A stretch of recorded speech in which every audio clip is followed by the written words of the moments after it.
24 India live news.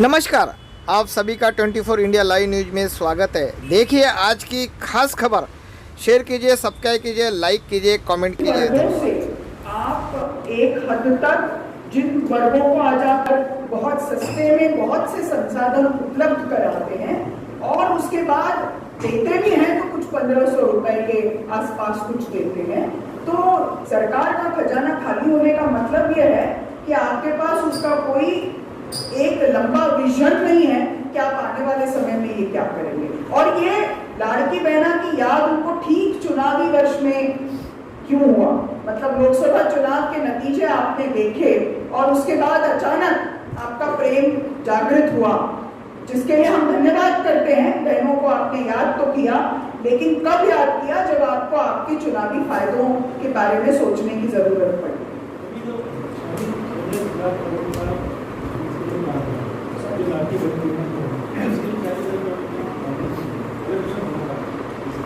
एक सुदृढ़ व्यवस्था के अंतर्गत एक आर्थिक तौर पर जब तक कि उसको वर्कआउट नहीं करते तब तक किसी भी योजना के विषय में बोलना ठीक नहीं होगा।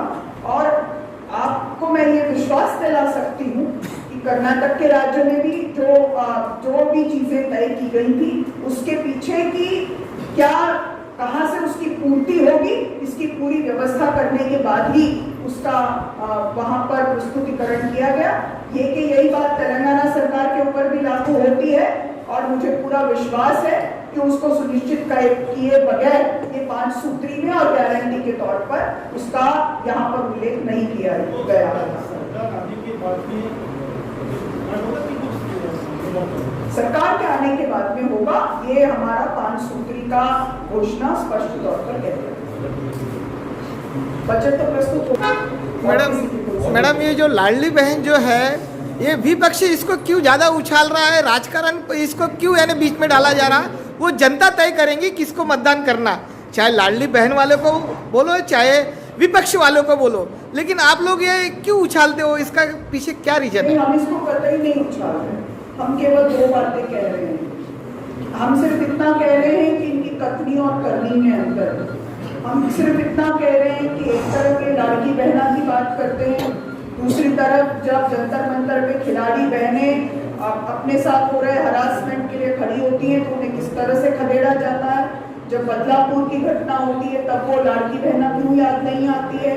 और फिर हमें इस बात का बहुत शक है कि जैसे ही चुनाव समाप्त होंगे, अगर इनको कभी वापस मौका मिलता भी है तो इन योजनाओं का क्या होगा, इसका क्या अंजाम होगा। इसलिए कि क्योंकि इनके कथनी और करनी में बहुत अंतर दिखाई देता है, इसलिए उसकी बात हो रही है।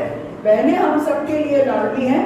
हम चाहते हैं कि हमारे देश की बहनें आगे बढ़े, गौरव का स्थान हासिल करें और उनको सशक्त करने की दिशा में जो भी कदम होगा वो हम जरूर उठाएंगे।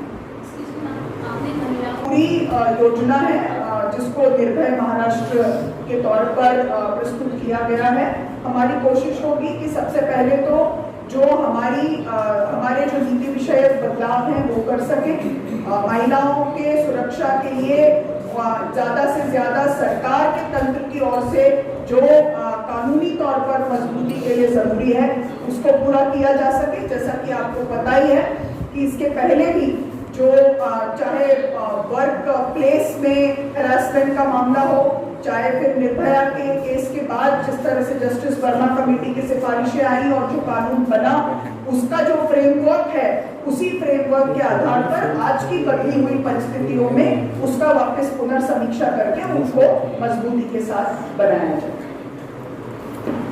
ठीक है, बहुत बहुत धन्यवाद। हमारे भी कमेटी के महासचिव होते कोटे जाती और हमारे नागपुर शहर कांग्रेस कमेटी के एडवोकेट समर्थ जी, धन्यवाद। ही होती आजची खास खबर। बघत राहा 24 इंडिया लाईव्ह न्यूज। शेअर करा, सबस्क्राईब करा, लाईक करा, कमेंट करा आणि ह्या चॅनलला आर्थिक मदत करा। धन्यवाद।